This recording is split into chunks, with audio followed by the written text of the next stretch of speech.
Mari kita bergembira, sukaria bersama, hilangkan sedih dan duka. Mari nyanyi bersama, lenyapkan duka lara, bergembira semua. La la la la la la la la. Mari bersukaria. Siapa bilang Bapak dari Blitar, Bapak kita dari Prambanan?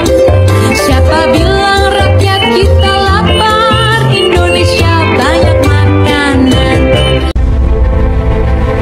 Welcome to your channel QNC, berdiri kokoh di tengah.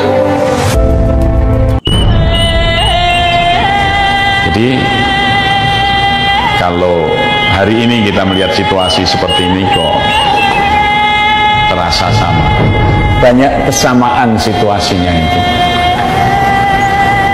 Dulu harga-harga mahal sampai rakyat, diwakili mahasiswa protes turunkan harga beras, banyak rapat rakyat kelaparan. Itu presiden mengundang para penyanyi, penari, dia berdansa dengan istri barunya Hartini, diiringi musik membantah tentang rakyat yang kelaparan. Presiden dengan para artis itu nyanyi dan nari-nari, lagunya membantah kritis mahasiswa bahwa banyak orang Indonesia kelaparan. Padahal waktu itu juga wah susah juga, kami itu makan nasi itu belum tentu seminggu sekali sampai dibuat namanya beras tekad. Beras itu dibuat dari telo kacang jagung digiling jadi beras buatan itu. Itu sudah mending. Kalau yang lebih miskin lagi makan bonggol pisang, ya, makan gaplek, ya. Tapi istana mengadakan pesta dengan lagu tadi membantah, ya. Siapa bilang Bapak dari Blitar, Bapak datang dari Prambanan? Siapa bilang rakyat Indonesia lapar, Indonesia banyak makanan?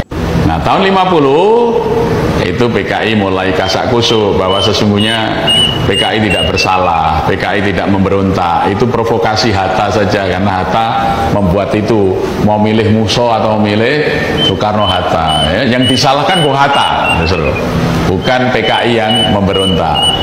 Nah, akhirnya karena kader mereka sudah tersebar di banyak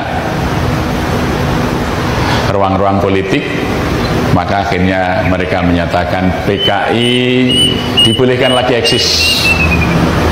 Maka tahun 51 PKI sudah eksis lagi sebagai partai politik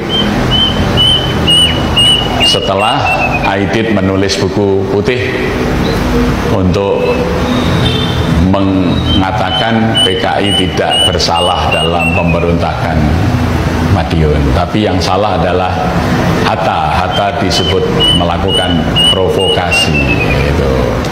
Dan PKI pintar mendekat Soekarno sehingga akhirnya nanti Bung Hatta meninggalkan Bung Karno, Dwi Tunggal ini pisah, ya.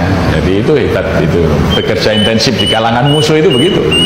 Dwi Tunggal yang dari awal perjuangan kemerdekaan satu bisa dipisah oleh PKI, dan kemudian Bung Karno lebih dekat dengan Aidit daripada dengan Hatta. Maka ketika pemilu 55 PKI sudah menjadi partai dengan pemilih terbesar keempat. PNI, Masumi, NU, PKI. Hanya dalam waktu 4 tahun PKI setelah dihapus dosanya sebagai pemberontak, mereka sudah siap karena kadernya tadinya di partai-partai yang lain dititipkan. Begitu ini eksis, ngisi partai semuanya. Strategi mereka itu begitu.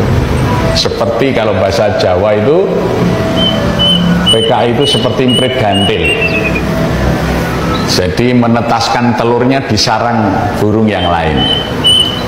Ya, jadi ceritanya orang Jawa itu, emprit gantil itu kalau bertelur itu dia diramkan kepada sarang-sarang burung perenjak. Telurnya burung perenjak dibuang.